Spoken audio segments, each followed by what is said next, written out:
Hi ಸ್ನೇಹಿತರೆ, ಎಲ್ರಿಗೂ ನಮಸ್ಕಾರ. Mister son of farmer YouTube ಚಾನಲ್ಗೆ ಸುಸ್ವಾಗತ. ಇವತ್ತಿನ ವಿಶೇಷ ಏನಂದರೆ, ಒಂದು ವಾರದಿಂದ ಸುದ್ದಿಯಲ್ಲಿರುವ ರಾಮೇಶ್ವರಂ ಕೆಫೆ ಇಂದು ಪುನಃ ಅದ್ಧೂರಿಯಾಗಿ ಆರಂಭಗೊಳ್ಳಲಿದೆ.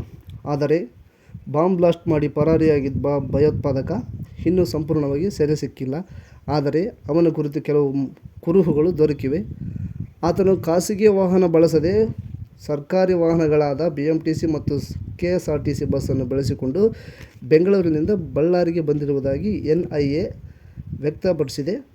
ಆದರೆ ಇದರ ಬೆನ್ನಲ್ಲಿ ಅಯೋಧ್ಯೆಯಿಂದ ಹೊಸಪೇಟೆಗೆ ಬರುವ ಟ್ರೈನಿಗೆ ಬೆಂಕಿ ಹಚ್ಚುವುದಾಗಿ ಹಲವು ದುಷ್ಕರ್ಮಿಗಳು ಹೇಳಿದ್ದರು. ಅದಕ್ಕೂ ಮತ್ತು ಇದಕ್ಕೂ ಏನಾದರೂ ಸಂಬಂಧವಿದೆ ಎಂಬುದನ್ನು ನಾವಿಲ್ಲಿ ತಿಳಿಯಬೇಕಾಗಿದೆ.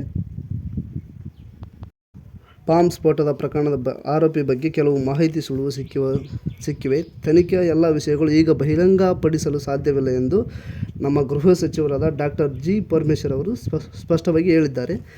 NIA ತನಿಖೆ ಪ್ರಕಾರ ಶಂಕಿತ ಆರೋಪಿ ಬಳ್ಳಾರಿ, ಮಂತ್ರಾಲಯ, ಗೋಕರ್ಣ ಮುಖಾಂತರ ಭಟ್ಕಳ ಅಥವಾ ಬೀದರ್ ತಲುಪಿದ್ದಾನೆ ಎಂಬ ಶಂಕೆ ಇದೆ. ಈ ಶಂಕೆಯ ಮೇರೆಗೆ ಆರೋಪಿಯನ್ನು ಬಂಧಿಸಲು NIA ಸಮಿತಿ ಸತತವಾಗಿ ಪ್ರಯತ್ನಿಸುತ್ತಿದೆ.